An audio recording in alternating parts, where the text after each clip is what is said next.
El mercantilismo es el nombre que se le da a la literatura y las prácticas económicas del periodo que va de 1500 a 1750.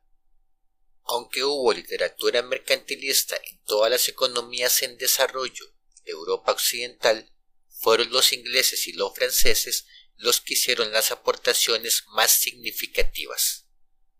Se ha dicho que la era del mercantilismo fue un periodo en el que todo el mundo era su propio economista, siendo que los diversos autores que escribieron entre 1500 y 1750 tenían distintos puntos de vista.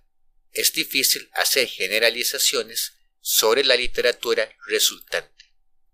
Cada autor tendió, además, a centrar la atención en un tema y ninguno fue capaz de sintetizar esas aportaciones lo suficiente para influir en el desarrollo posterior de la teoría económica, quizá porque la economía como disciplina intelectual aún no se había hecho hueco en la universidad.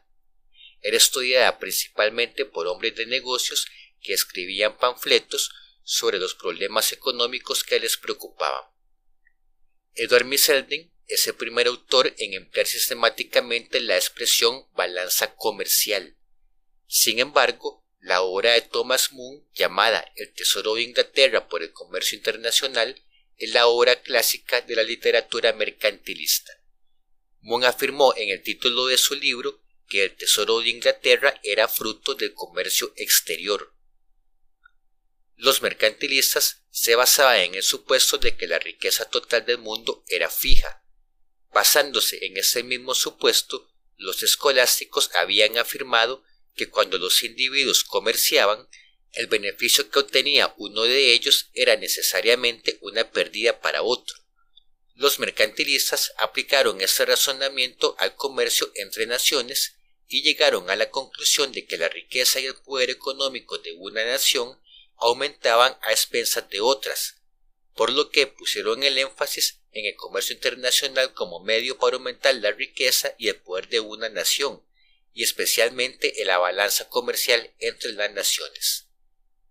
Según el pensamiento mercantilista, un país debía fomentar las exportaciones y desincentivar las importaciones por medio de aranceles, contingentes, subvenciones, impuestos, etc., con el fin de lograr la llamada balanza comercial favorable, y como consecuencia se incrementa la riqueza de la nación.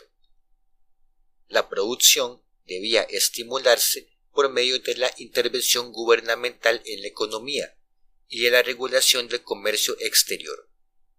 Debían establecerse gravámenes protectores sobre los bienes manufacturados procedentes del extranjero y debía fomentarse la importación de materias primas baratas para producir bienes manufacturados para la exportación. Para los mercantilistas, los estados que prosperan son los estados poderosos. La fuerza es la mejor garantía de éxito de los intereses individuales.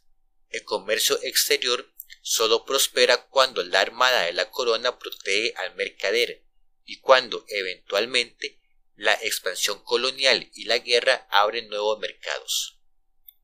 La corona debe poseer un tesoro, signo de nobleza, de poder, esplendor y, más prosaicamente, porque el dinero es el nervio de la guerra. La corona debe conseguir las armas, preparar la flota, conducir la guerra y todos los gastos deben cubrirse con dinero constante y sonar. Los mercantilistas eran partidarios de que los salarios fueran bajos con el fin de dar a la economía nacional ventajas competitivas en el comercio internacional. Creían además que unos salarios superiores al nivel de subsistencia llevarían a reducir el esfuerzo, inducirían a los trabajadores a trabajar menos horas al año, por lo que la producción nacional disminuiría. Los primeros mercantilistas estaban muy impresionados por la importancia de la enorme entrada de metales preciosos del Nuevo Mundo en Europa, especialmente en España. Sin embargo, los mercantilistas posteriores no eran de esa opinión y fueron capaces de aportar útiles ideas analíticas sobre el papel del dinero en una economía. La relación entre la cantidad de dinero y el nivel general de precios ya fue reconocida en 1569 por el francés John Baudin, quien dio 5 razones para explicar la subida que experimentó el nivel general de precios en Europa occidental durante el siglo XVI, de las cuales la más importante era el aumento que experimentó la cantidad de oro y de plata como consecuencia del descubrimiento del Nuevo Mundo. El logro más importante de los últimos mercantilistas posiblemente fuera el reconocimiento explícito de la posibilidad de analizar la economía, lo cual se materializó plenamente tras el periodo en que vivió Isaac Newton, y sus efectos aún se sienten hasta hoy.